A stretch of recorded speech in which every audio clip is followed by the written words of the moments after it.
Hello, it's Karen Raymay here. This video is going to feature approximately zero gameplay, unfortunately, as this video is going to be going over the update to Age of Empires 2 Definitive Edition for the month of May. I'm sorry I got this video out so late relative to when the update came out, but I kept getting pushed back due to a bunch of other crap. Let's dive in.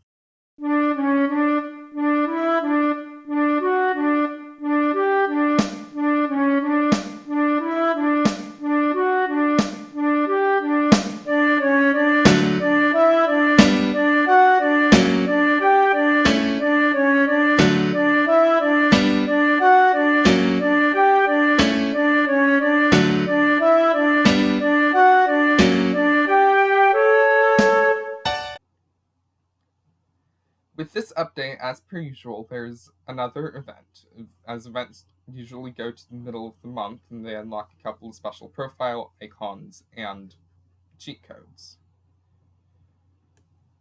One of the cheat codes, going above and beyond, appears to just be 256 times tech mod as a game feature, and the other cheat code, when paired, looks like it'll just get ridiculous quickly.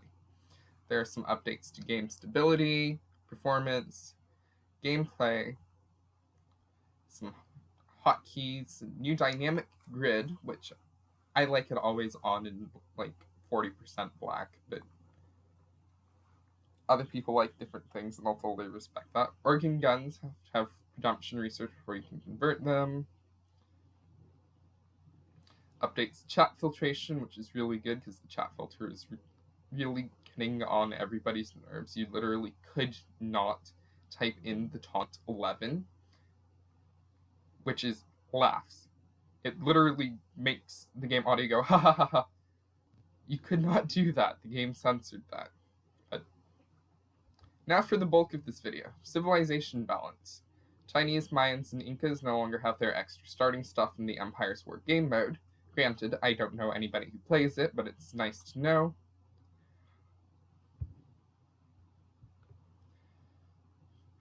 Standard and elite Keshiks actually work when converted, and fire galleys now have a increased training time from 60 to 65 seconds, which really should just help out the water balance early game. The final one, fishermen can drop off the food they've collected at docks. I didn't realize it just applied to fishermen, and I thought I had solved farming.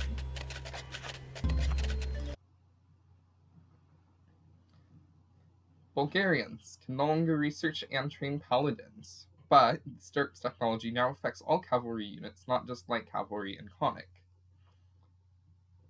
The Bulgarians now have the 4th best heavy cavalry in the game, behind the Lithuanians at least 3 relics, the Teutons, which I'll get to later, and the Franks.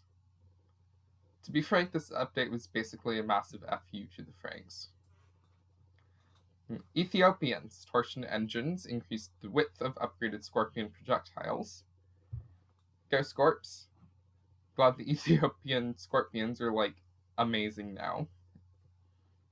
And since I hate onagers anyway because they keep killing my own units whenever I use them, I approve. This is a Karen Raymay thumbs up for the Ethiopians.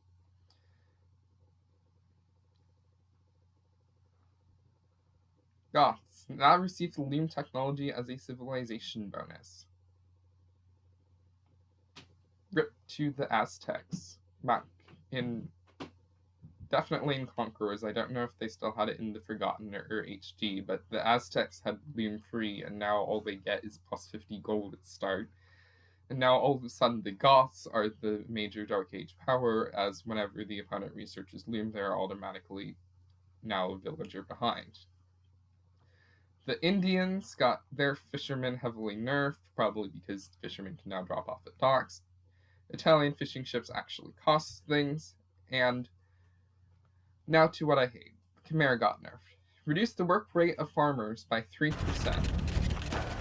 For context, this is 100 farmers. This is 100 Khmer farmers Ba, All Trindu working. Jrong Panji, And the devs decided to do this. It's not a big decrease, it's barely noticeable, but it's definitely more noticeable than the Inca's team bonus. They can also no longer train bombard cannons, which is basically their only good counter to onagers, which are the biggest weakness of their scorpions.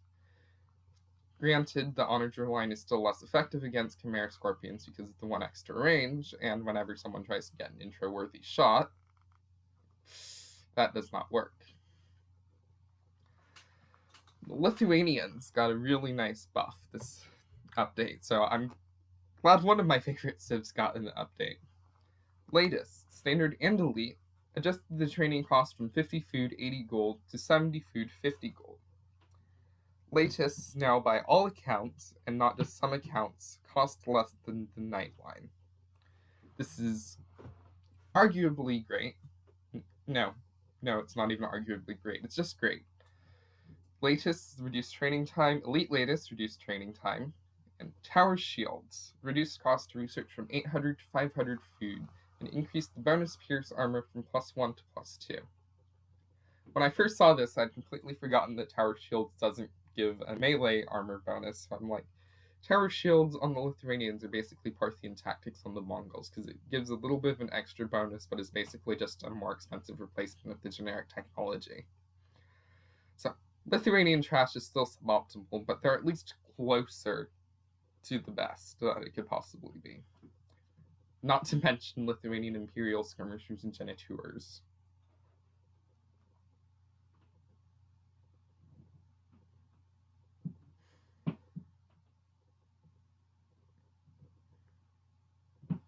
The Lithuanian Nightline is unchanged, so basically Lithuanian Nightline is still going to be the best Nightline in the game.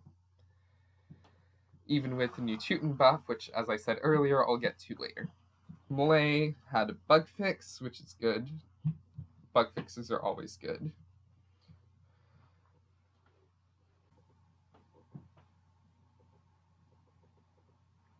The Persians had a massive nerf. Town centers and docks no longer receive their bonus work speed in the Dark Age. As nice compensation, their town centers and docks now work even faster than they did previously in all future ages. This basically puts the Persian Dark Age at the same level as most other civilizations, and from what I've heard from other people, this is basically a massive fuck you to the Persians. That puts them in a, as I've heard, quote, do not use bucket. Granted, this is also a person who puts the Khmer in the do not use bucket, so, like, I don't respect all of his opinions, but I wholeheartedly agree that the Persians just lost their only good Dark Age bonus of an extra food at the start. Slavs, Boyars, and Boyars, elite Boyars, oh my gosh. Boyars are now slower but have more pierce armor, thus continuing to fulfill their niche as the mounted Teutonic Knight. That still gets absolutely annihilated by Latest, but let's not talk about that. Tatars technically have bug fix, and Teutons. As a civilization bonus, barracks and stable units now receive +1 melee armor for +2 total in the Castle and Imperial Ages. Also, Teutonic Knights are faster. They're gaining on us. This really slightly undermines the niche of a slow but unstoppable force, but at the same time, there are so many other units out there that just, like, absolutely annihilate Teutonic Knights that you have to have some sort of advantage when it comes to being able to escape unwanted engagements. So, as per the Knight bonus, here are 6 battles. In blue is the Franks, in green is the Teutons, in cyan is the Lithuanians, and in gray are the Bulgarians. The results in the Imperial Age are Lithuanians beat all, Teutons beat non-Lithuanians, and Franks beat Bulgarians. In the Castle Age, you can expect Franks and Bulgarians to switch places, but not much else, unfortunately.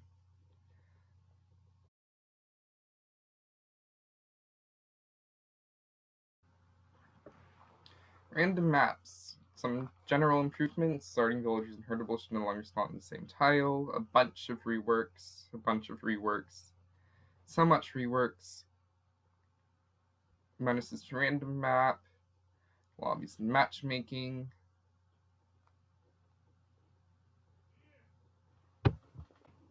A change to the ranked map rotation, which I will care about eventually.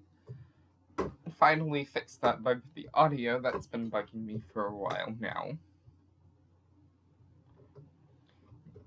The AI is smarter. Oh no, the horror, they're taking over. The UI got a very nice update. I've loved this UI update so much because it helped. You know the UI tree mod? It's basically that, but slightly less complicated, but still just as useful. Like, you just click on an upgrade, and right afterwards, the next upgrade shows up grayed out in red, so you know if you have the upgrade or not. Like, I was playing some games recently, and I was playing as the Japanese, and whenever I'd research chain barding armor, nothing would show up behind it, because Japanese don't get the last cavalry armor upgrade. But whenever I'd, say, click on iron casting, the icon for blast furnace would show up right behind it, so I know that I do in fact have 2 more attack for my infantry and cavalry. Let's just use Japanese as an example because I played it recently. Market selling by buttons now update automatically, which I honestly thought they already did. Flaming Camel no longer conflicts to go back to work. A nice update to spectator mode. Updates modding scenario editor, and a bunch of ongoing investigation into disconnects and some performance. Unfortunately, I will not be the first to comment, but I will be the first to say that this update was a major ouchie for the Franks. I'm glad the Lithuanians got buffed, but I think the Khmer needs some love still. Anyway, that's all for this one. Hopefully you can apply some of the new stuff into your gameplay, and have a good day.